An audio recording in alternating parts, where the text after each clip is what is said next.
Not coming. Okay. That's, I think that's Hans's. I was looking. Okay. Would you mind? Yeah, we'll just switch. Yep. Notes on it. Yep. Perfect. Perfect. Great. Thank you. We're going to get started, ladies and gentlemen. I'm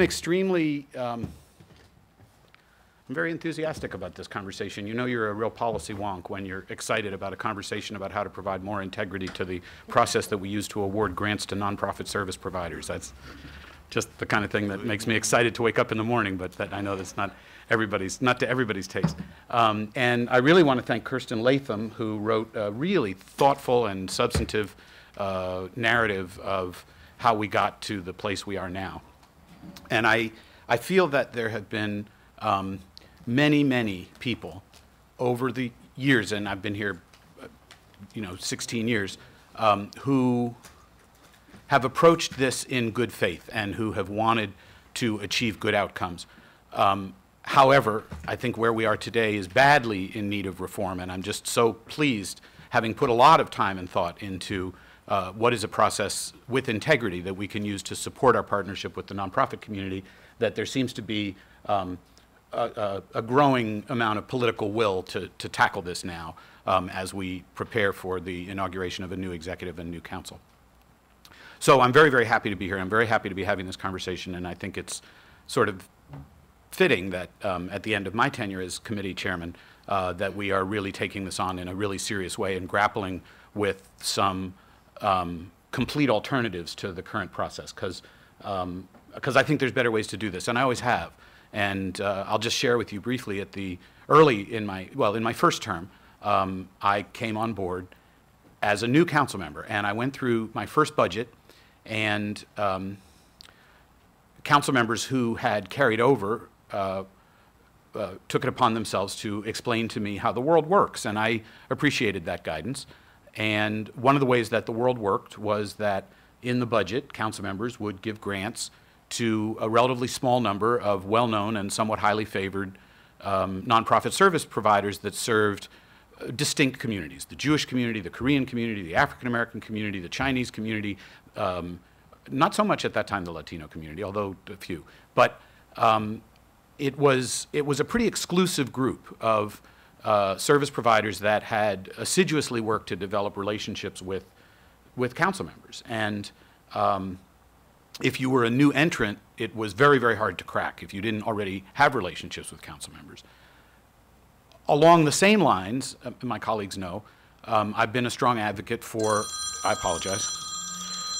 a funding mechanism for the arts and humanities that has integrity, that is defensible, and that is not politicized. And that, too, has not been easy. I'm going to share a couple of thoughts here for whatever it's worth. There will never be enough money. There will always be more applicants than there are funds to award. And to my good friends here and those who are not here who run for office periodically, it has always been my belief that keeping a tight hold, that when elected officials keep a tight hold over the awarding of contracts to nonprofit service providers, in the long run, it is likely that you make more people angry at you than you make happy with you. That's my belief. That's always been my belief. I've had some experience at winning elections and at losing elections. That view is not universally shared. And certainly when I started on the council, my colleagues who had already been on the council felt that their personal relationships with service providers were important and were a good credential to determine how to make grants. Now, I absolutely agree, and I have hugely benefited from having personal relationships in the field with service providers who are addressing real needs in the community. And I know that my colleagues do that very actively, that we actively get out and learn about how needs are being met, and that we value the relationship with the nonprofit community. When we're the ones making the grants, though, it really does end up exposing us to political risk, and let's be candid, we're not necessarily making decisions solely on merit. We are influenced by the people we know. I always say that council members, elected officials generally respond to the people who we see and hear, and therefore for a grantee who is highly politically sophisticated and knows how to generate a lot of email, one often finds that there's a direct correlation between the amount of email received by council members and the likelihood that a grantee is funded. And that should not be a criterion, let's all face it. That should not be the criterion on which public funds are awarded to meet community needs, whether you can generate 7 or 70 or 700 emails. Just no one in the grant-making world would determine that that is how it ought to be done, and yet we know, especially at the end of the budget, that that is how it's done. So I do believe that we can arrive at a process with integrity. I'm excited about the conversation. I think there's a growing critical mass of support for a new approach, and I'm eager to talk about it. And I'll yield to my friend and colleague, the Council Vice President and Chair of the GO Committee. Thank you so much, Mr. Chairman. And I think that somehow the stars did align. I think that, we on the GO Committee, along with my colleagues, Council President Reamer and Councilmember Katz, have had similar conversations. And I'll just share that personally, I come at this from the perspective of someone who, created a nonprofit organization from the basement of my home and had no idea how to navigate this process, and it was kind of like the best kept secret at that time. And finally somebody explained it to me, and was probably one of the scariest experiences of my life when I had to come to this room when it looked differently. And former Councilmember Preisner, may she rest in peace, was chairing that meeting, and she was very stern, and then it was my turn to come and testify in front of her. I was just like, oh my God. But it went well, it went well. But I'll just say that since then it has really evolved. This process has evolved. And as it was stated, I think it has evolved with really, in good faith, with a lot of good intentions. But the truth of the matter is that the county has really changed. The needs have changed. I think that we have coalesced on this council behind some really important principles. Principles of really wanting to look at high quality, sustainable, and scalable interventions. And that is really important. And even though when you look at this grant, the amount is not as if, it's not insignificant, but obviously it's a very small percentage of our budget. Nonetheless, the bottom line is that we need to start looking at all of our budget appropriations and all of our service delivery models from that perspective. So it is, I think, a really opportune time to try to see what we can do to, streamline this, but really, really target these funds strategically, because the needs continue to grow, and as it was mentioned, there is no doubt that the resources are becoming tighter and tighter.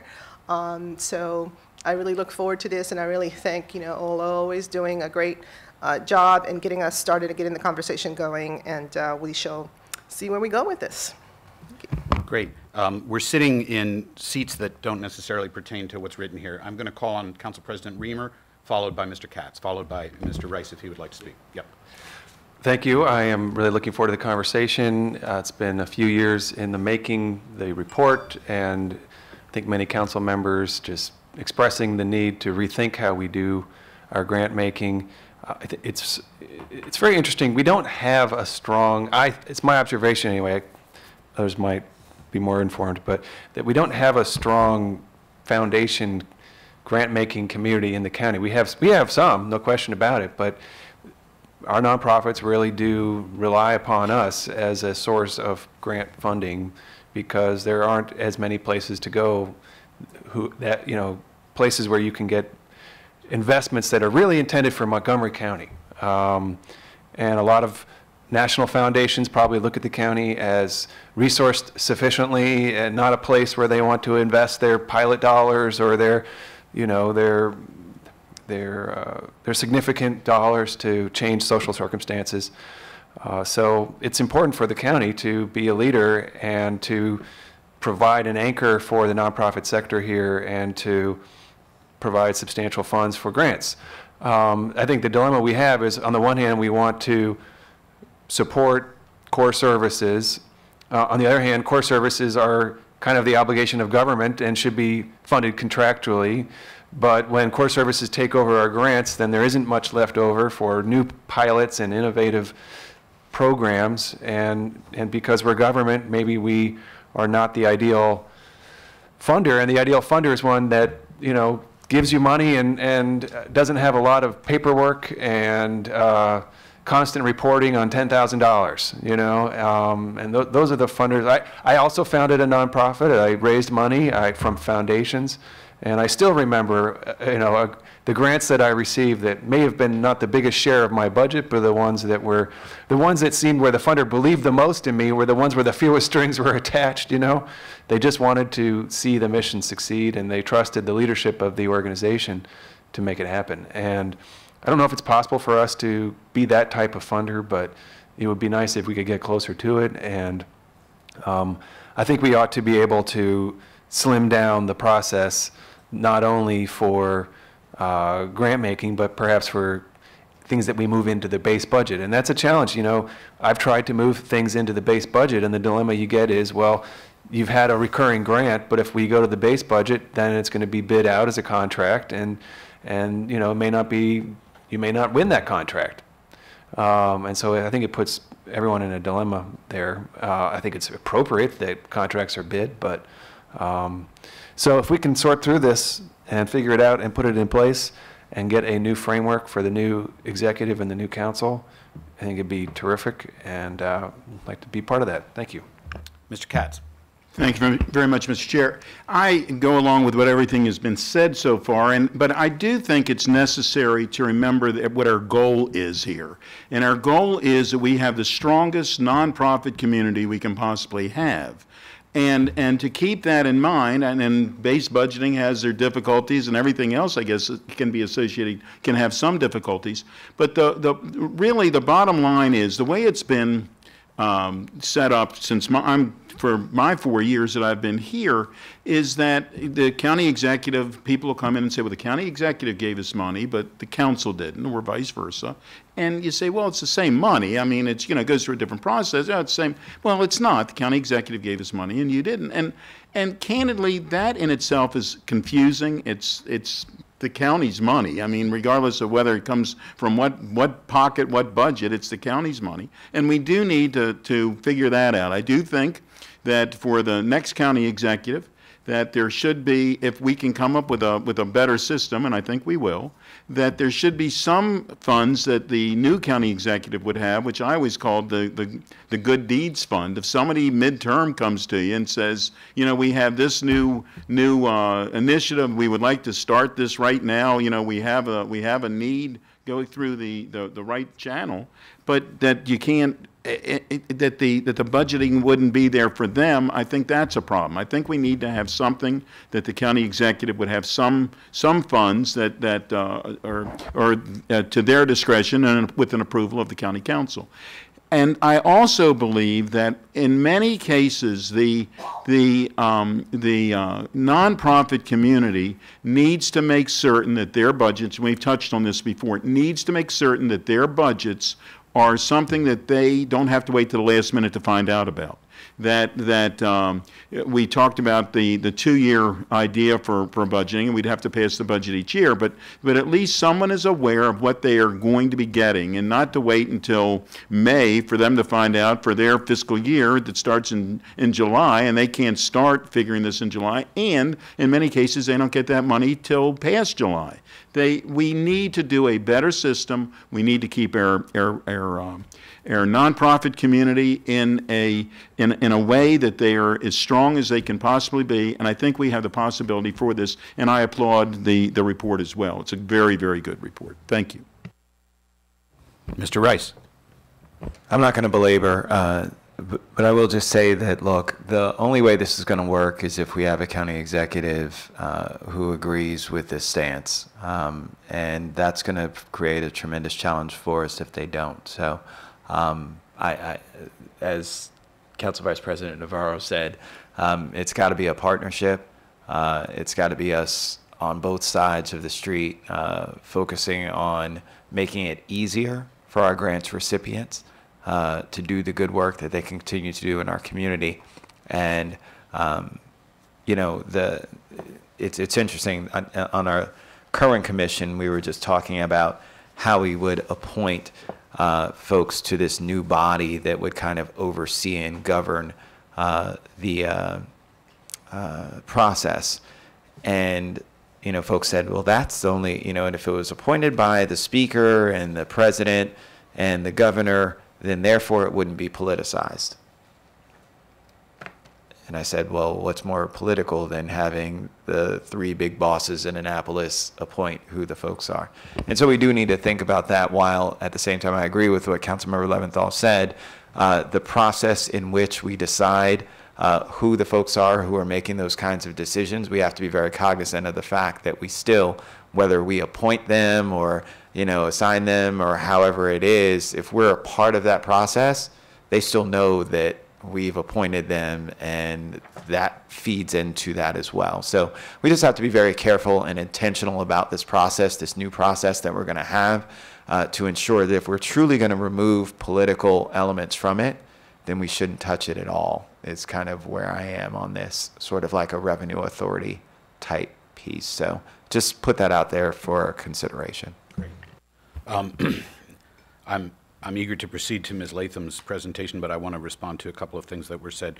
I really thank Mr. Rice for suggesting that there might be a grants process in which people have confidence, that's clear, that's transparent, that has rules and deadlines that people understand, and that where the grant decisions are made other than by elected officials. I also resonate, so I like that a lot. I like that idea a lot. And that's what we have with the Arts and Humanities Council, McHale, Primary Care Coalition. So we have structures that do just that. But I also want to respond to Mr. Katz's point, because I think it's a very valid one. There are recent examples where the council, it could be the executive or the council, and there have been examples of both, have responded to a critical need in the community. We saw an uptick in gang activity, and the state's attorney said, I really need more prosecutorial heft, and the council said, we're going to give that to you, and we want more positive youth development at the same time. And we established a process. I mean, maybe it could have been more transparent and more competitive, but we were acting in a short time frame. But similarly, we recently made a decision, given the change in tone from Washington, that the immigrant community was in need of special attention, and that we would appropriate an amount of money for legal defense for people facing deportation, and that has been done through a competitive bidding process. So it does seem to me that even if you created a grants process on an annual basis that nonprofit service providers understood and knew how to participate in, that would in no way preclude the county government from responding to changing circumstances. Right. You know, the folks in the Florida Panhandle right now are facing an incredible emergency of a hurricane. Local government has to put everything else aside and respond to that. And it may be nonprofit service providers, it may be shelter providers, it may be the Red Cross, it may be the religious community, it may be food banks. You know, there's going to be a time where something happens, and it's not the budget cycle, but it's the middle of the year where the government, we have to respond to that. And I don't think that having a grants process with integrity in any way precludes government from responding to emerging needs. I think there's a way to get to both of those, achieve both of those goals. Okay, so if no other council members want to speak right now, let's hear Ms. Latham's presentation. Good morning. I feel like you covered most of what I'm going to say, but in typical OLO fashion, I will give our 10-minute summary of our report. So good morning. My name is Kristen Latham, and I work for the Office of Legislative Oversight. I'm here to give you a brief summary of the report on the County Council Community Grants Program. Before I start, I want to thank the numerous people I talked to over the course of about 3 months. In addition to a significant number of executive and legislative branch staff, I talked to all of the folks listed on your slide, from the nonprofit community, grants advisory group volunteers, people from other jurisdictions and foundations in the area, and also additional community stakeholders. Okay, so first, Montgomery County believes that partnerships with local nonprofit community are necessary to provide critical services and community programs to residents. One way that the county does this is through the Community Grants Program, in which both the county executive and county council designate organizations at their discretion to receive grant funds as part of the annual operating budget. However, it is important to note that community grants are not grants in the traditional sense of the word. Once approved, they become non-competitive contracts with the county and are subject to all procurement regulations. There have been numerous discussions of the county's community grants program over the years. This report is the next step in that discussion. The council asked OLO to review the current policies and procedures of the council grants process in order to prove the accountability, transparency, accessibility, and fairness in the program. During this brief presentation, I will summarize the grants process over the years, provide data on the number of grants awarded, outline the processes in other local jurisdictions, and share with you feedback that I had heard from the variety of stakeholders I mentioned earlier. So first, a brief summary of the process, which I'm sure you all know. Formalized in the year 2000, the council grants program is defined in the operating budget as one-time grants directly to organizations in the community as separately determined by the county council grants process, with the executive community grants process program having a similar definition. The council and executive grants programs are mostly independent, with each selecting their own grant awards. However, the council has final approval on all grants as part of the budget. Organizations can apply for either the county executive or county council grants or both, and there are currently no limits on applications. Grants are for 1 year only, although organizations can reapply year after year. While the two applications are very similar, the council requires organizations to submit additional documentation with their applications, including budget information and financial statements, while the executive does not. In addition, for applications that were applied for and recommended by the executive but did not apply to the county council, the council requests and reviews from those organizations the additional information that is required during the council's process. So for the council process, once applications are received, they are reviewed by a volunteer grants advisory group of county residents, which then makes recommendations on grant awards. The council grants administrator organizes and consolidates those groups' recommendations, which is officially presented to the council a few days before budget adoption. The council grants manager will then meet with council members or their representatives to discuss and finalize the grants list. Historically, the council has approved the grants manager's recommendations list along with adding proposals to the final list. On the other hand, the executive grants process includes a review of all applications by the Office of Management and Budget staff, numerous meetings with OMB staff and a special assistant to the executive to make funding recommendations, and then a final meeting with the county executive to finalize the list. While the council is not required to approve the executive's recommendations, historically, the council has approved all those recommendations with a few rare exceptions. Could I just step in Yes. to clarify an Yes. important point? In the current fiscal year, fiscal 19, Yes. what was the dollar amount awarded by the executive in grants that the council went along with, the executive's recommendations? It was 8.7 million was the executive's, And the amount awarded by the council? was 3.5. Okay. So I do want to point out to those paying close attention here that for less than a third of the total grant pool, the council has established a third-party review process. We've hired staff specifically dedicated to this. We bring forward a set of recommendations to the elected officials from community experts, but that's less than a third of the total pool. Yeah.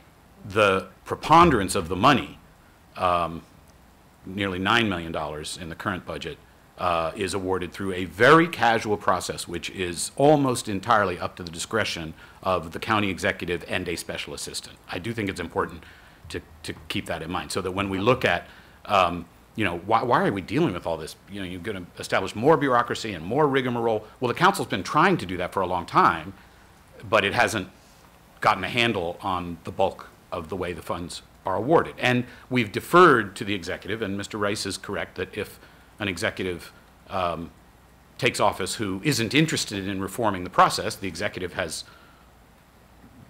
discretion over how the budget is put together. I have been in touch with Mr. Elrich this morning, and we don't know, who will win in November. That's up to the voters. But Mr. Elrich said, and he gave me permission to quote this, he said, "In a nutshell, I'd go to a single grant process, bring the essential grantees, homeless, health, food, mental health, into the base budget, move to 2-year budget cycles, and provide much more accountability for outcomes." So, again, we don't know who will win on November 6th, but at least one of the candidates is very interested in reforming this process. Council Vice President Navarro. Yeah, to add to that, we've also tried to make some adjustments. So for example, because the GO committee is the first one that votes on, setting these targets. And every year we include language to say, please, let's stick to the targets. But every year, it doesn't work that way. Not from the executive side, actually. It's where it doesn't work that way. So it is very frustrating because as we are meeting with these organizations that are providing such extraordinary work, it's very difficult to have to say, well, as it was mentioned, the disparity is quite amazing in terms of what we have available, and we have a process that's much more independent. Furthermore, we also requested that fund be included, in the budget request, because before we had to then also look at the reconciliation list to include, this money. So it was competing with many other things. And so it is important to point out some of the characteristics of what is happening at this moment in time and why it is so important to move towards something that is much more predictable and I think much more impartial. Okay. Well, speaking of numbers, there you go. This slide shows the number and funding levels of grants requested and awarded for the past 5 years for both the County Council and the County Executive programs. Overall, as you can see, applications requested and funding levels have significantly increased in those years. The number of awards and funding has also increased. And while organizations can apply to either the executive or council, OLO found that most organizations do apply to both. During those 5 years from FY15 to FY19, between 77% and 87% of grant applications were submitted to both programs. So let's not miss this point. Let's not pass over this slide too quickly.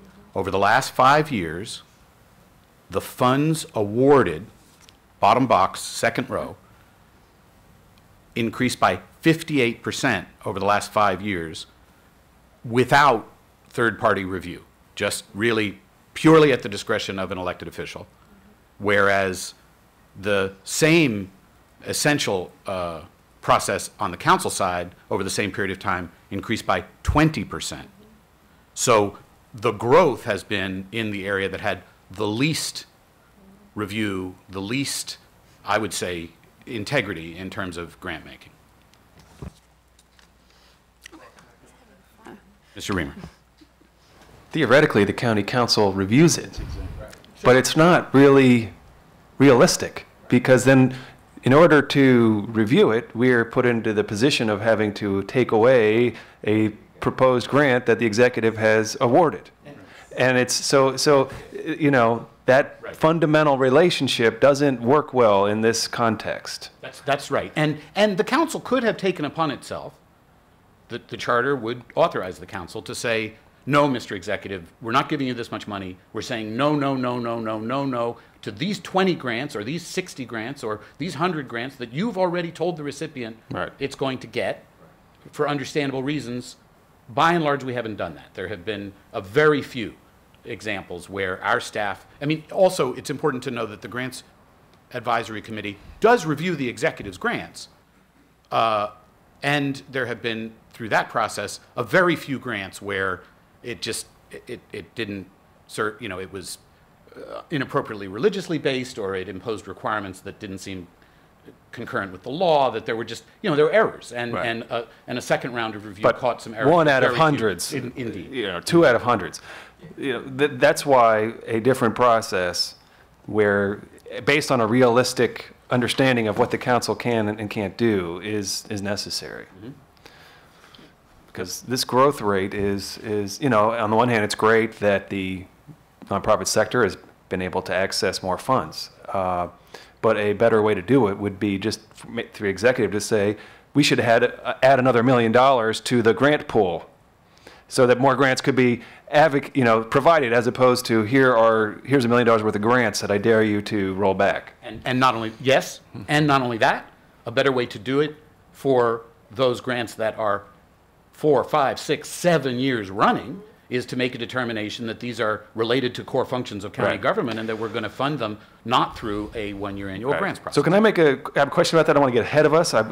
This may be more appropriate for later in the discussion, but if we were to identify now investments that we think really belong in the base budget, wouldn't the smart thing to do do supplementals now to get ahead of the budget process so that we could tell the next county executive, please don't come over with $8.7 million in your grant category because we've already moved $4 million into the base budget? That's So- one way to do it, I think, right? Well, Because if the executive doesn't send a budget that has those items moved over, then the timing issues, everything, it just becomes very difficult. You have to get ahead of the cycle somehow. Just for the record, we've tried that. We've tried the supplemental We have written, approach. it's in Ms. Latham's report. You know, the joint committee chairs have written to the executive saying, here's a list of grants that have been carried over year after year after year. We would prefer to see these in the base budget this year, and that did not occur. So You have had a couple instances where you have moved things into the base, generally when it came over as a first-year funding as a grant, but was clearly, and I'll just say as an example, there was a grant for security at one of the homeless shelters, and that came over as a grant, and the committee reviewing it and the council agreed that you either need security as a part of your base contract or you don't, right? So since the judgment had been made that you did, the council actually did reduce the grants NDA appropriation by that amount and put it into the Department of Health and Human Services. But again, as with the previous comment about how few times the council has done something different from what the executive has recommended, those have only been few in number as well, but the council certainly has the authority to review what comes over and to appropriate it in a department rather than into the community grants NDA if they determine that's where it's better appropriated. I guess- 1 year. then- I'll Right. recognize you in a moment, And Mr. then- Reamer. and then- Only for 1 year. Now, in the case of the grant to MCCH for security, what year was that? I think that was like 3 years ago. And then in the following year, did it remain in the Yes. base? Okay, Yes. so that was So- one so- example. Yes, so Okay. you're correct that the executive then in the following year could make a judgment that he or she does not think it should Mm-hmm. be in the base and either fund it under the current program as a grant or just exclude it altogether. So budgets are year by year, and so actions can occur in the base just as easily as they can occur in the grants NDA. But in some few cases where the council has agreed that something is so clearly tied to a core service that's already being funded through a base contract, you have reduced the grants NDA appropriation and appropriated in a department. Again, it's been very few examples. Mr. Reamer, you wanted to say something further? I mean, there's a timing issue here. So if we waited to do this in the budget process, at that point, the organizations have already applied to the executive's grant, they've applied to the council's grant, and then we are saying, oh, well, we would rather do this in the, I mean, everybody knows this, I'm just articulating it publicly. Thank you for putting us in the base budget, but we've got these grants, now what do we do? And then when they're in the base budget, that initiates a contract procurement process, and instead of getting their money in, hopefully they got it as a grant in August or something. My experience with contracts is they often take a long time. It's not necessarily different, I would say that. Well, to initiate a new contract. No, it could be an amendment to an existing contract. That's the thing. It could be an amendment to an you existing. have a So it may base- be a case-by-case situation, where if we don't have a contract for that type of service or something like that. So that's, I mean, I just think that's the issue, is we have to do this in advance of the budget cycle. Right. So And as this is a good time. As Mr. Leventhal said, the HHS and GO committees and have asked previously under this executive about just taking a look, like reviewing everything that's gotten a grant for 5 years or 7 years and making a judgment. It's not, and the committees were really clear that they weren't saying, oh, once you have it 5 years, you're in the base. They ask that there be a process to take a look and that thus far, that had not been successful. But that was an approach that the committees had hoped the executive would undertake in past years. Okay, so if we wanted to get ahead of the cycle this year, you know, and get something accomplished, we would really want to do that in like January, February, right? Right, so the council could ask the new executive, similar to previous requests, with some criteria, what it was that you wish to have looked at, and then could hear back from the executive about that. When we usually, I will just say, like, we actually almost every year have a discussion of grants this time of year, because when you get to the next packet, you have to pass a resolution about your process. And so we've had these discussions just around this time, because that does give people time to make those kinds of requests. Ms. Navarro.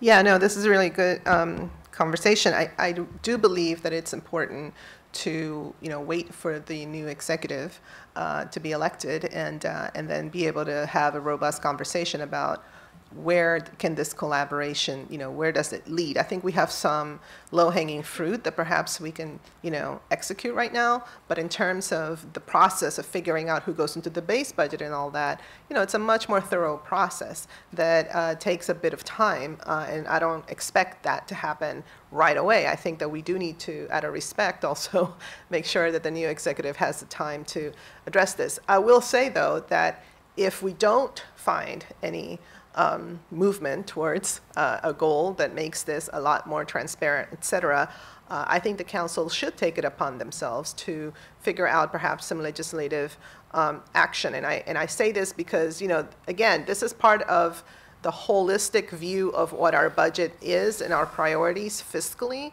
And therefore, it's not like this sort of pot that is out there to do different things.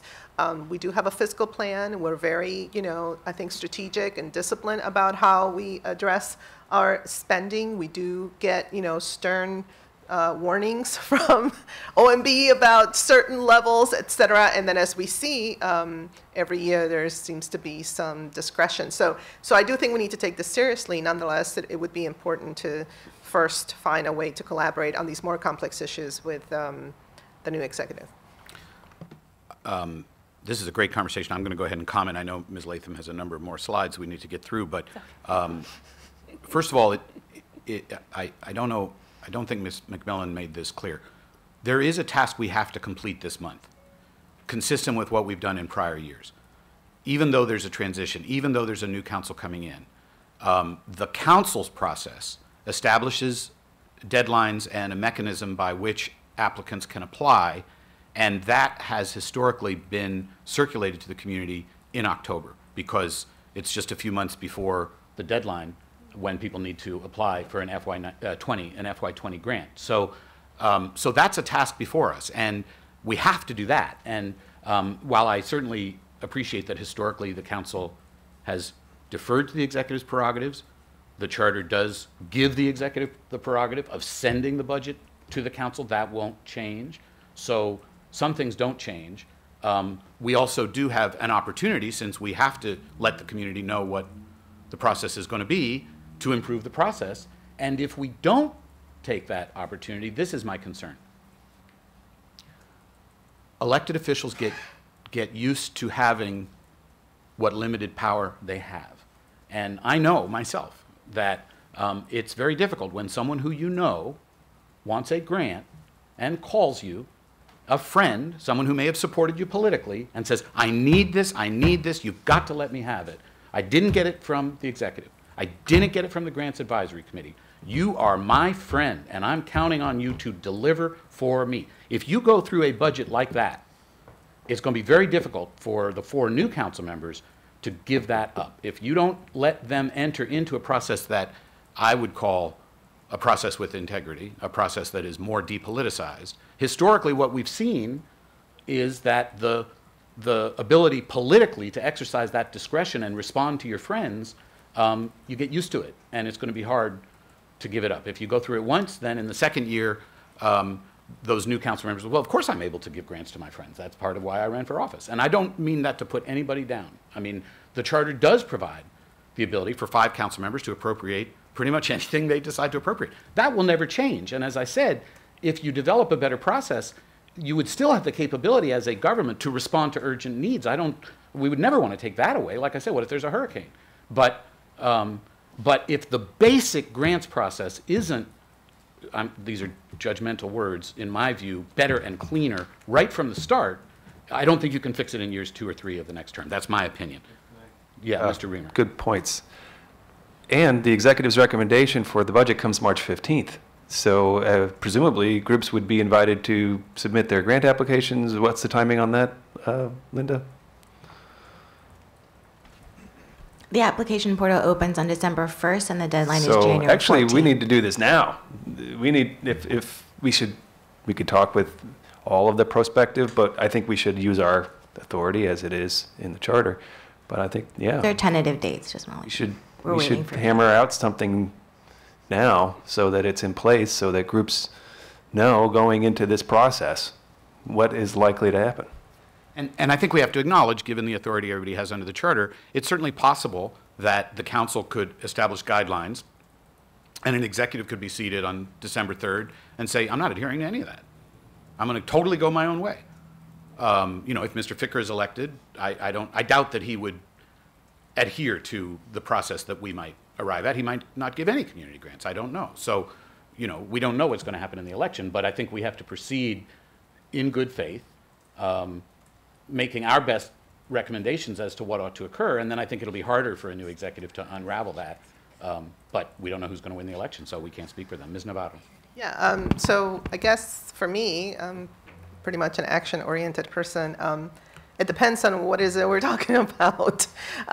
Because again, I think that there have been some particular issues that have been identified as possible action that tend to be sort of low-hanging fruit, and then there are more complex things. So I don't know what my colleagues are referring to. I mean, I'm not sure that I personally could engage in an exercise of determining who should be going into the base budget or not. I mean, that's a very thorough process. So I'm trying to understand what it is that we're talking about, because there seems to be different levels. I'm all for definitely moving forward with tightening it up, maybe the one application or things like that. But I think that more complex issues are issues that I'm not personally interested in rushing through in the whatever many weeks we have left, because these have real impact on these organizations and their work. So again, maybe we're saying the same thing, I don't know. But I think we need to get down to the nitty-gritty of what is possible, and then what could we set the stage for. So after you finish with the OLO report and you get to the next packet.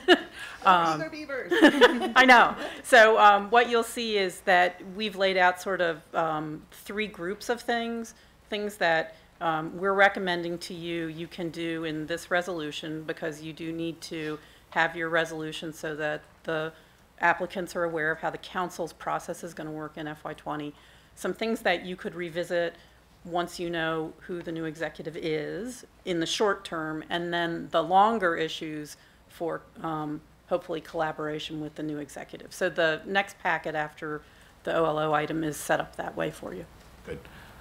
I'm going to call on Mr. Katz in a minute. We'll proceed with the rest of Ms. Latham's slides. I do want to say I absolutely agree that the exercise of determining what should be in the FY20 base is not something that this council can do in the month of October. Absolutely, I agree with that. However, we do have, I think, a public obligation to give guidance to the nonprofit community in the month of October as to what the process will look like in FY20. So that's a task that I think we can do. I'm going to call on Mr. Katz, and then we'll proceed with Ms. Latham's slides. Thank you very much. And I agree with what you just said. I think that we need to have some guidelines and we need to be working through them. But one of during the public forum that we had, whatever it was, Tuesday night, I guess, one of the statements that was made over and over again is that our nonprofit community wants to be a part of the table when we discuss this. And so I don't believe, as much as we want to move forward as quickly as we can, I believe we have to keep that in mind, and we need to have a good discussion with them to make certain that we are doing it the right way. And perhaps it might not be for this next budget, for the upcoming budget, but we could work through it at that point again, we need to figure out what we need and how we need it. But I think that it's very important to have our nonprofit community as part of the table. Ms. Latham. I mean, I'm good just kind of skipping through.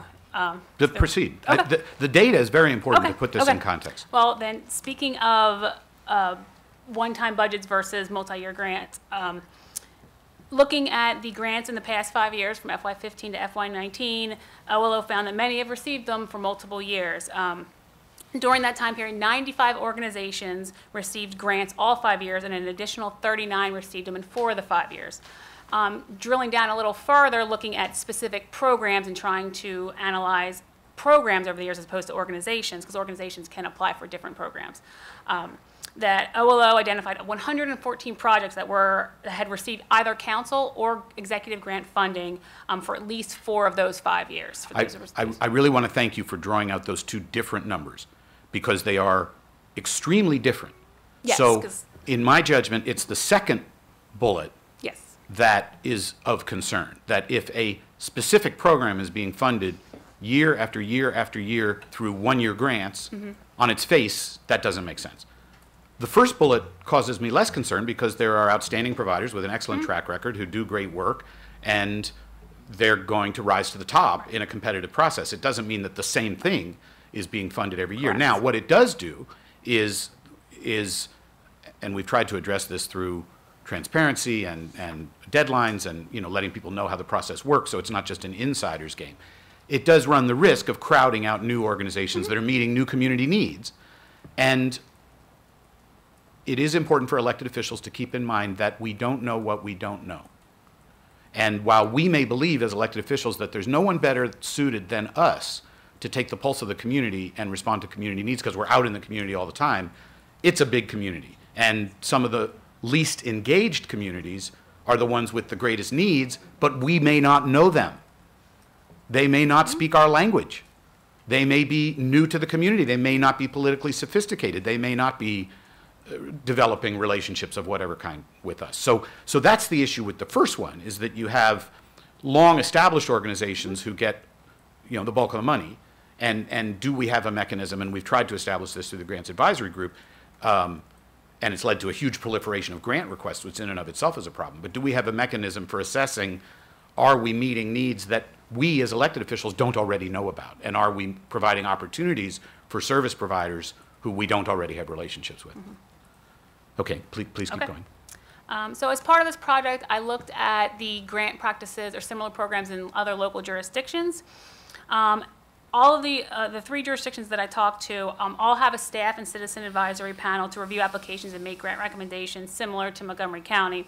However, the city of Gaithersburg and Fairfax County have made significant changes to their grants programs in recent years, which Montgomery County might want to consider, including designated specific grant offices, issuing grant solicitations for specified purposes and goals, allowing multi-year grants, removing the traditional procurement piece out of the grants process, and also minimizing the role of elected officials. In both of those jurisdictions, the elected officials kind of guide the policy, the goals, and the priorities, but do not actually are involved in the selection process. And in addition, Gaithersburg actually requires consistent performance outcomes across organizations in a specific service area, and they also require a cultural competency service delivery plan with every application that they receive. And Fairfax actually has established a rating system with specified criteria for all of their grant applications. So those are some options that other local jurisdictions have done. And another, as you know, a huge part of my project was talking to stakeholders across the community. And I heard numerous feedback about different parts of the process. However, there were some overarching themes.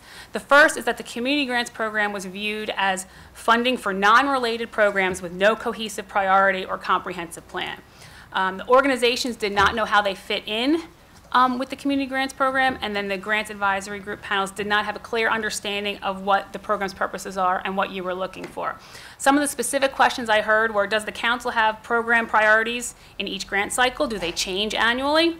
What role do the county's goals and priorities overall play? Should the departments help guide the funding? Are council grants meant to establish established programs to fill gaps in services, or to fund new and innovative programs? And if the county does provide funding over a long period of time, is the program a core service that should be part of the base budget? Additionally, while most grants advisory group volunteers believe that their voices were heard and many of their funding recommendations were implemented, many also thought that the group's process was a cover for political funding recommendations. Many questioned the purpose of the volunteer panel when the executive had already recommended grants and council members later added grants to the funding list, no matter the quality of that organization's application. The second major theme I heard, which was technically outside of the scope of this report, from both executive branch staff and from the nonprofit or community, was that the subsequent grant administration, once a grant is awarded, puts a strain on the department staff and the organizations. The length and difficulty of executing the contract and monitoring the contract, especially for those organizations who have received funding over the years, was difficult for them. So finally, my recommendations. Many of these recommendations have been you talked about earlier and have been talked about for the past 15 years. First of all, OLO recommends that the council clearly define what the program is intended to do, and once that decision is made, you can discuss different programmatic changes to help implement that goal. On this slide is a spectrum of choices potential changes that could be implemented, including distributing funding throughout the year, similar to the Arts and Humanities Council, earmarking funds for specific purposes like pilot programs, or limiting the number of applications. Some, like you said earlier also, some potential program or changes, like combining the executive and council grants, would need to be supported by the county executive to be implemented. My second recommendation is that these changes to the program should be made no matter what the outcome of the first recommendation is. These are things that could be implemented right away, such as implementing a pre-screening process to ensure that all the documents that are required are submitted, clarifying if organizations can apply for indirect costs, and if so, how much can that be. Some of these recommendations, like the recruitment of a more diverse panel, are already in the works by council staff. And then OLO's final recommendation is to request a follow-up OLO report on the contract process for community grants. As I said, grants are not grants. They become official contracts with the county, and I was told almost by everybody that that process is burdensome and difficult. So looking into that in the future might be beneficial. And then one quick final note, since the release of the report, I actually talked with fellow OLOer Elaine Bonner-Tompkins about her racial equity report, and she in that report recommended looking at that piece as part of the community grants process. So that's another potential point of discussion, looking at the racial equity piece of it in all of this. And that is it for me, so thank you very much. Thank you very much. This was really a helpful and very thorough report. Ms. Navarro. Yeah, going back to that slide that you just discussed, I think item 2, inevitably, throughout the year, I have conversations and meetings with folks who are doing different things, different projects, mostly people in the immigrant community, the Latino community, other communities that have been informally doing something, and they want to know, how can I get some support from the county? And so, of course, we always give them the links to the community grants process and things of that nature. I think there is a particular component that we need to address, and it's the lack of familiarity with some of these folks in these communities with these processes. Many of them are already doing extraordinary work that actually we should try to support, but sometimes they don't have the capacity, right, and the technical know-how of how to make these applications. And so I think that what you just mentioned regarding the the equity lens and all of that, we do need to really think about this. And it goes back to this notion of the larger organizations, or the organizations that have the most capacity, of course, will be able to access this. Those that we actually should be supporting, because they're doing amazing work with extraordinary impact, are some of those that we need to figure out some kind of way to do the outreach, but then also have even, I think, a pre-training of sorts with, what is it that you're going to need in order to apply. And I know staff is always really great, because we're always, call Linda, whatever, but there should be a more formal way for us to be able to get to that. If I might just, Mr. Waters. Respond to that. Joshua Waters from the Office of Management and Budget. I manage the process for the County Executive Community Grants. Council staff and I hold 3 workshops in the fall, late November, early December. They usually last about 90 minutes. Each of the workshops generally have between 60 and 75 attendees. We do outreach through our community grants website where we send blast emails out to everyone reminding them the date, the time, the location. Carolyn and I are working on finalizing. We already have 2 confirmed times and locations now. We're working on finalizing the 3rd one, and that email will go out probably in the next week or so. But we go through the grants process. We talk about the attachments, the documentation they'll need. We actually even give them a primer on how to submit a good application and what we as reviewers are looking for in a good application. No, that's great, and I think all of that is great. But again, my point is that inevitably we continue to hear from people who for some reason are not captured, and to the extent also that we might have some materials or even some online, documents, et cetera, in different languages, that also is very important. Because again, oftentimes, I know we all had meetings with members of the, Asian community writ large who were very upset that they were not getting support. And I think sometimes there is a disconnect between what we require or familiarity with it, et cetera, but they're doing amazing work that we should be supporting. So just another thing to really kind of, think about, because as these communities grow, then we should see a corresponding percentage growth in the grants and the amounts that we are awarding. Okay, thanks. A couple of quick questions. I don't recollect in your report, Ms. Latham, much discussion on indirect cost. It's a hugely important issue for grantees. Could you elaborate on that? You're saying that one of the OLO recommendations is clarification on indirect costs. I'm sure it's needed because Right. well, That how could we actually- be against clarification? Yes. But could you elaborate on what gave That was rise like to a that? last-minute Yeah. addition. I went Yeah. to a forum with, how many, 50 or 60 nonprofits, and that came up consistently. So that we they don't all- have a standard now. There's no We- standard. There's Yep. a standard for procurement, Right. I understand, but not for applying for grants. So they just want some clarification on whether they're allowed to, whether they're not, and then if they are, is it a percentage, is it a dollar amount? They just want some clarification on that. So that's fascinating. I mean, you cannot deliver services unless there are people and facilities to deliver the services. And if service providers somehow believe that they were not allowed to bill indirect costs, then they're engaging in gamesmanship because grants are fulfilled by personnel, and personnel by definition are indirect costs. So they are billing indirect costs. They can't function without them. Yeah, they are submitting for Right. indirect costs. So Absolutely. the clarification is not whether or not you can submit for indirect costs, but if there's a percentage of the administrative costs Right. that you can include. So Is there a that standard? varies. Absolutely. Right. So, There's so many there's private grant makers say that of the amount that we will allow, X has to go to direct service and Y goes to the organization itself to have the wherewithal to provide their direct service. And so having a standard like that is useful. The other thing I wanted to respond to what Ms. Novato said. Absolutely, I agree. And I said earlier that we could do a better job of understanding the needs that are out there in communities and making the process accessible for groups who we don't already have relationships with. I completely agree with that. At the same time, what we're going to have to recognize, and I've alluded to this before, is people will always be unhappy. 100% of the time, we're giving out a limited amount of funds, and it will never be enough, and someone's not going to get a grant. And I've said many times, and my friend Shree Branson has heard me say many times, in a competitive bidding process that is working, a perfect competitive bidding process, if you have 5 bidders, 4 are going to be mad at you. That's a fact. So some of the reforms that we may want to adopt are in response to absolutely valid issues and problems with the process. And we will adopt those. And there will still be people disappointed.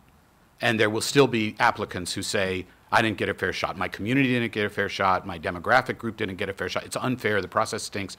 I didn't get a grant. Ergo, the process isn't any good. That will happen. That just will happen. Can't be avoided.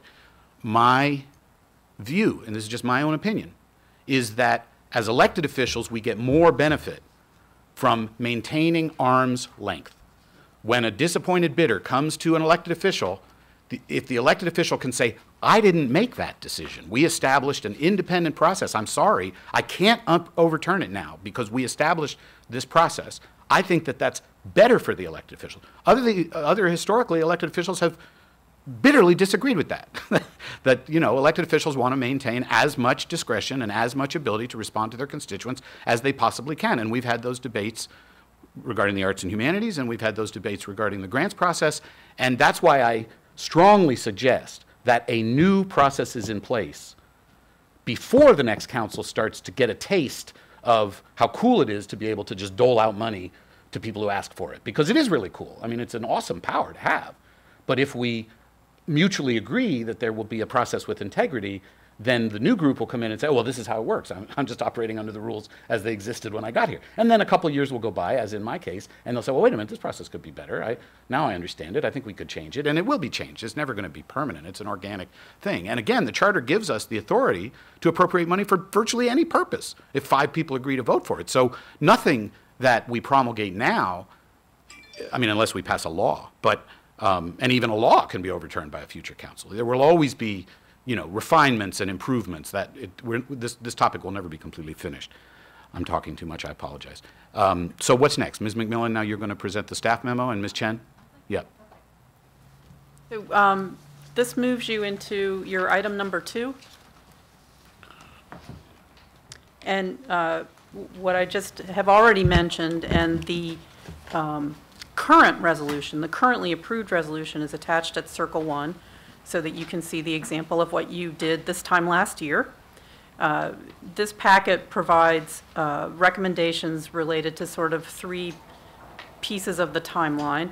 And the first, which Ms. Chen will go through with you, are recommendations for this resolution for how the council will conduct its process in FY20 in the situation you're in now without being able to have, you know, conversation with the new county executive. The second piece is some issues that you might want to revisit for FY20 once you can have a conversation with the new executive. And then lastly, some conversation about longer term issues to have for further more significant reforms in the process. So I would let Ms. Chen go through the recommendations around the resolution. Great. So I'm going to start on page 2 of the packet. And at the very top is the purpose of what we're trying to do with this process and this year and these changes we're proposing, which are the low-hanging fruit. Number 1, we want to reduce the annual confusion about whether an organization has applied to only the executive or the council. Number 2, reduce the documentation that nonprofits are required to provide at the time of submission. 3, give council staff flexibility on how to group grant applications for review. 4, allow flexibility on the time for interviews with organizations that have multiple applications. And 5, eliminate the mid-year outcome report, which will reduce work for nonprofits and the executive and council staff. So that's the purpose of why we've recommended these. There's 5 listed in the next couple pages. And I'll just start from the top unless there's any questions. Do council members have questions at this point? Cool, great. Number 1 is we want to require organizations to submit 1 community grant application online per program that will be directed for review by both the county executive and the county council. This does not prohibit the executive from having a different review process. We're talking about FY20 right now. However, each year there is confusion in a few cases on whether the applicant meant to apply only to the executive, only to the council, both, which program they're actually applying for. We can't really determine the true need of the organization, the programs, if there's 2 separate processes on just the administrative front. So we're recommending 1 online application, which can be doled out to both sides. Okay, let's pause at that point and get the sense of the body on that. So can I just say one thing? This was a little unartfully said at the moment. So an executive could decide they don't want to have 1 application. So I think that in the resolution language, we will just think carefully about how we craft the council's intent. I would also say that by the time the council actually acts on this resolution, you will know who the incoming executive is, and I think you can have clarity probably then more around this. What is the date on which you would anticipate the council would act on the? So it will be, it'll be acted on November 13th. Okay, so it's not the month of October. So November 13th. It will be introduced Yep. in October and Great. acted on in November. Great. Okay? Okay, so other than that, it appears we're all comfortable with recommendation number 1, Mr. Reamer? Ms. Novato, I didn't see you nod your head. Ms. Novato? Yeah, okay. Okay, I saw other thumbs up and nodding of heads. Yes. So without objection, then, the joint committee agrees with recommendation number 1. Mr. Reamer? I just wanted to ask, I'm sorry, I'm not sure if I fully understand it. So there's one application, but it could be different reviews, that's all. It's a standard application. It's an administrative change. So right now, there are 2 separate applications with a little bit difference in the questions, like 1 or 2. And what happens is that organizations need to copy and paste their application to another Really make online work. form. Yes. Okay. So what we're doing is combining to one application, but having common questions agreed on by Got it. both sides. That's the intent. It's not, of course, not done until ready, but the idea is there would be no confusion then on who applied where. Everyone applies and gets access to the same funds. Thanks. Okay, item 2? Okay. And we've already heard it described. Do council members have comments on item 2 or questions? Have a standard list of documents that have to be provided and that it would be the same for the council and the executive? No, Right? no. No? So yeah, that's okay. Number 2 is to streamline the online application requirement for the county council side. Yeah. Currently, the county executive doesn't require any application, any attachments. Oh, but isn't that now, nice? Right. So, well, not up front. Go ahead. Do you want to? Just to clarify, the county executive process requires a program budget, and then if you're submitting an application for a capital request, your capital plan. So the difference between the 2 applications right now is that up front, the county council asks for an enormous amount of documentation. What we're trying to do with streamlining to one application, we can't then expect all the documentation to be submitted up front. So what we're asking for are just the required ones that our review panel has given feedback on what they need to review the application. And then you'll see in the chart on the right-hand side, proposed FY20 requirement. We're not taking away the requirement that you need to be a 501c3, that you need to be in good standing with the state of Maryland, that you disclose who in your organization makes over $100,000. We're going to fold that in to be an easy checkbox drop-down kind of question. So there's no information that we're not still gathering. We're just going to gather it more streamlined and with checkboxes and drop-down boxes. Okay, so without objection, then we're in agreement with that standardization of the documents that are required. Okay, item 3. So let's read that over again, Ms. Chen. Right, number 3, page 3. Give council staff flexibility on how to categorize grants for review by the grants advisory groups and other reviewing groups. Currently, grants are categorized by program area, such as emergency needs or youth development. Council staff believes it may be beneficial to be able to group applications for review by the grants advisory group teams by, for example, organizational size, such as their budget, or whether the organization is new or long established. Other parameters are, what year you were incorporated versus how many years the program has been in existence. So that would normalize the problem we're having is that you will be categorized as a proposal by your program area and when you were incorporated versus how long the program has actually been established or the size of your organization. We have learned with smaller organizations might have been around for 20 years, but your budget's not going to go over $250,000. And so to be put in the category to be reviewed by other organizations with $15 million budgets is not fair. Question, Ms. Novato. So will you be categorizing it according to program area and also the size, et cetera?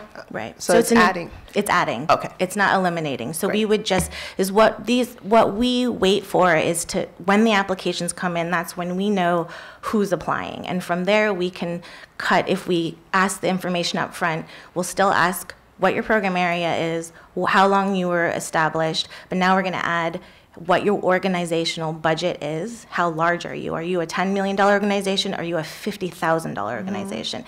And then on top of that, how long has this particular program that you are applying for been around? So if it's one, we're not going to be reviewing you against someone who's had the program for 12. Right. And that answers a lot of questions on how can you have metrics, how can you have innovative programs if you are reviewing based on something like incorporation date. Correct. It also reminds me of what the Arts and Humanities does with the smaller organizations. So that's another thing to consider. Yep. Thanks. Very good. Mr. Katz. Thank you. And mine's similar. My question's similar. But if someone, so if three organizations come in and apply for the same, to do the same good deed, somehow somebody has to figure out, you know, as much as we want redundancy, we don't need duplication. So how does that, in this system, would that still be someone able to check that out? Yes. So in this system, if you're delivering the same service as another organization, regardless of your organizational capacity or how long that organization or program has been in play, you're competing against each other. In this way, and it's not a definite. We just want to collect this data and see whether or not it makes sense to parse out the applications this way. In this way, if you're the only organization that is delivering this service on your budget, you're not competing against anyone. And so it's the idea of, if you're more efficient, small organizations that never want to get larger than $500,000, delivering the same service every single year, more efficiently every year, no one else is doing what you're doing at your cost, you're not going to compete. Okay, friends, Mr. Rice has a schedule conflict, and when he leaves, we don't any longer have a quorum of the HHS committee. What we may want to do at this point is conclude our discussion of the FY20 recommendations. Mr. Rice has said he agrees with the staff's recommendations, and then take up the longer-term discussion. We have another joint committee scheduled on this this month. What's the date of the next committee? October 25th? Right. So we could get to so we could come back on October 25th with a draft resolution based on our review of these points. I'm not sure how pressed you are, Mr. Rice. You've already read through the FY20 recommendations. So how many more minutes can you give us before we lose our quorum? We could just authorize staff to go ahead. Yeah. Yep, that's fine. Okay. Okay, so, all right, so where were we? We had done item 3 on page 3, I think, so now we're up to item 4 on page 3. Yep. So item 4. So without objection, we're in agreement with item 3. Item 4 is about the 15-minute interview we require. Currently, the structure is that if you submit one proposal, you get 15 minutes for that one proposal, which then means that if you submit 10 proposals, you are coming back 10 times on different days on different months. So with this change, we'd like the flexibility to be able to schedule multiple proposals with the same organization together, even if you're a different program area. Is there objection? No objection. All right. Okay. Number 5 is to eliminate the requirement for funded organizations to submit a mid-year report. Right now, we have a 6-month mid-year report and a 12-month report that is submitted. The 6-month mid-year report comes in January, which is literally the same time as the application deadline. So it's a little bit of a it's a little bit of a mess, and the phones are off the hook. So what we'd like to do is eliminate that requirement. Just have a final 12-month report in September of each year, because that's actually the document that anyone's using to review. Is there objection? Okay, question, Mr. Katz first, I'm sorry. I was actually Yeah. putting mine on. Oh, Ms. Navarro. These grants, just to if you can remind me, that they have program monitoring from the different departments, et cetera, and so they will be doing that on an ongoing basis. This is just pertains to a report to you For guys. us, yes. Okay, that's good. Okay?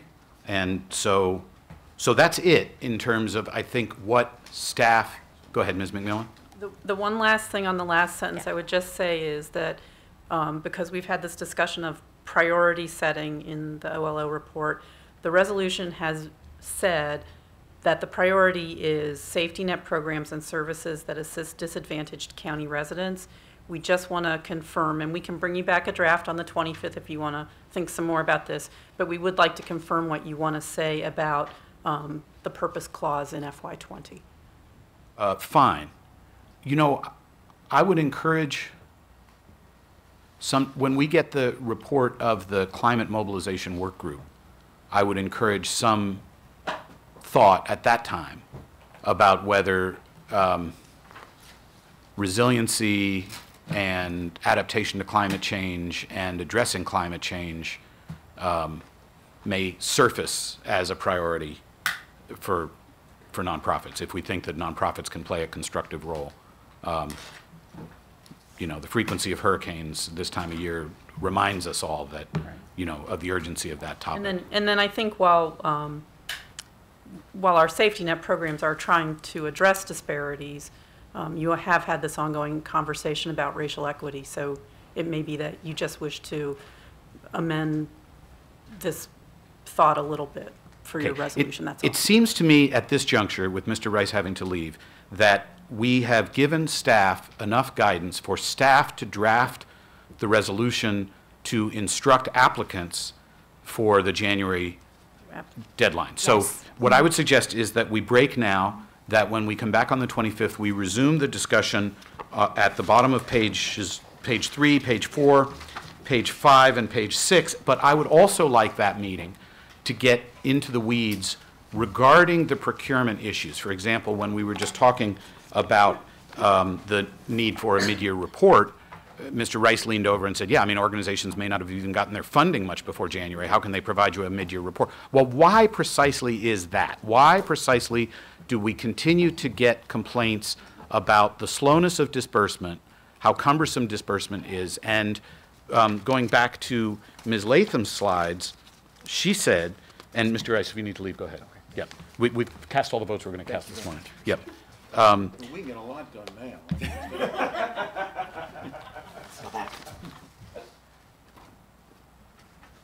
I'm trying to find it here. It's a very important point. Bear with me. I'm sorry. The slide that mentioned Fairfax and Gaithersburg. Yeah. Which slide was that?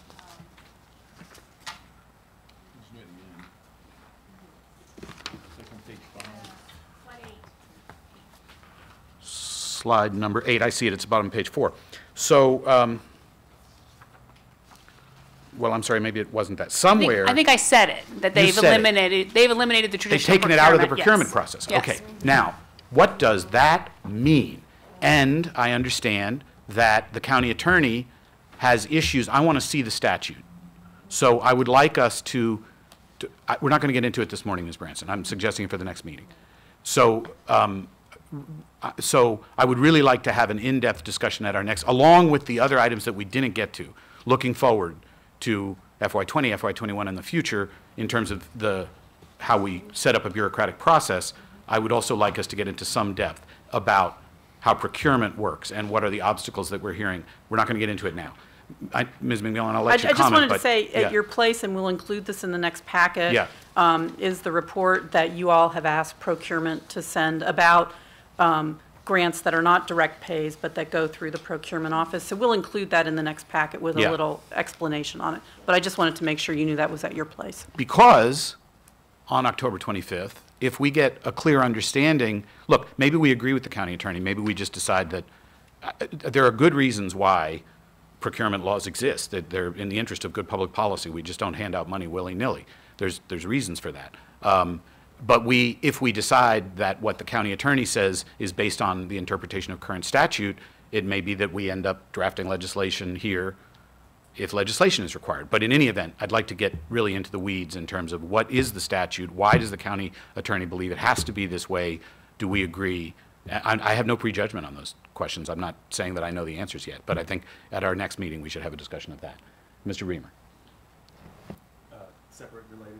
I do think, I'm glad you raised the issue of resiliency and getting to the purpose. I do think we should have some time to discuss all the possibilities there. I don't think we should continue with autopilot here on what the needs and purposes of the grants are, and that's a challenging conversation, so. Yeah, I would not be surprised if, as a result of the conversation that was postponed on Tuesday regarding what we need to do in terms of climate mobilization, that the nonprofit community is going to play a role there in it, and it may deal with the whole community. It may not only deal with the low-income community. So sure, that's one area. I mean, I think, I don't know. I can think of a lot of areas where I think we don't really embrace through the grant-making process as much as we could.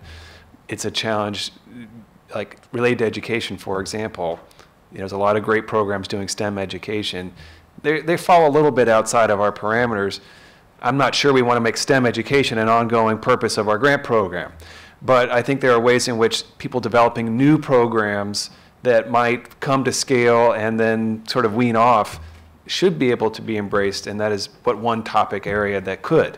So there should be some type of embrace, I think, of new programs that affect major priority areas of the county, whatever they might be. I guess, I don't know, but yeah. It needs thought. It needs thought. We could hear from people on that. Yeah. Well, and the equity discussion does come into play. I mean, we had recently in the HHS committee a discussion of a grant that was made that we missed, and that had it been surfaced, it came over from the executive. It was I will continue to call it an earmark for an arts organization. What it enabled was that minor children could attend arts performances for free. And on its face, that sounds virtuous until you realize that they're going to be accompanied by their parents. And their parents are going to buy the $50 to $100 to $150 tickets. And it isn't geared towards the, most needy, most deserving segment of the population. And it easily could have been configured to deal with that. I mean, you could have ensured that it was available to lower income populations, but that's not the way it was structured. It was just the idea that children will be able to attend a performance for free, which is a marketing thing that the organization could. I don't want to spend too much time on that, but I'm just saying that with some thought, you can address multiple goals while still recognizing that there's limited funds and that we can't fund everything, and things that may sound good on their face, may not rank as high as things that really deal with urgent, life and death needs.